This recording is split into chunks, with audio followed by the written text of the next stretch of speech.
অযোধ্যায় মন্দিরের উপর উঠতে দেখা গেল একটি রহস্যময় ড্রোন। মন্দিরে প্রবল ভিড়ের মাঝে রহস্যময় ড্রোনটিকে আকাশে চক্কর কাটতে দেখে সঙ্গে সঙ্গে তৎপর হয় উত্তরপ্রদেশ পুলিশ। সঙ্গে সঙ্গে গুলি করে নামানো হয় ড্রোনটি। নো ফ্লাইং জোন হিসেবে ঘোষিত এই মন্দিরের উপর ড্রোন ওড়ার ঘটনায় স্বাভাবিকভাবেই উদ্বেগ বেড়েছে। এফআইআর দায়ের করে ড্রোন রহস্যের তদন্ত শুরু করেছে পুলিশ। মহাকুম্ভ উপলক্ষে এমনিতেই প্রবল ভিড়ের চাপ প্রয়াগরাজে, পাশাপাশি ভক্তদের বড় অংশ অযোধ্যায় রাম মন্দিরে যাচ্ছেন, ফলে সেখানেও প্রচুর মানুষের ভিড়।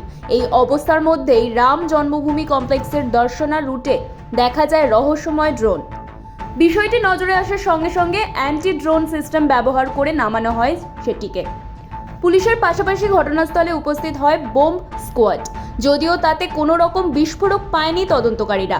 প্রশাসনের দাবি, ভিড়ের মধ্যে আতঙ্ক তৈরি করতে এই ড্রোন ব্যবহার করা হয়ে থাকতে পারে। এই ঘটনার পিছনে পরিকল্পিত ষড়যন্ত্র থাকতে পারে বলে দাবি করছেন উত্তরপ্রদেশ পুলিশ। তদন্তে নেমে পুলিশ জানতে পেরেছে ড্রোনটি গুরুগ্রামের এক ইউটিউবারের। রাম মন্দিরের ফুটেজ তুলতে ব্যবহার করা হচ্ছিল ড্রোনটি। অভিযুক্ত ওই ইউটিউবারের খোঁজে তল্লাশি শুরু করেছে পুলিশ। ইউটিউবারের সঙ্গে জঙ্গি যোগের সম্ভাবনা উড়িয়ে দিচ্ছে না পুলিশ। অঙ্কিতা ঘোষের রিপোর্ট, আর ভেনম নিউজ।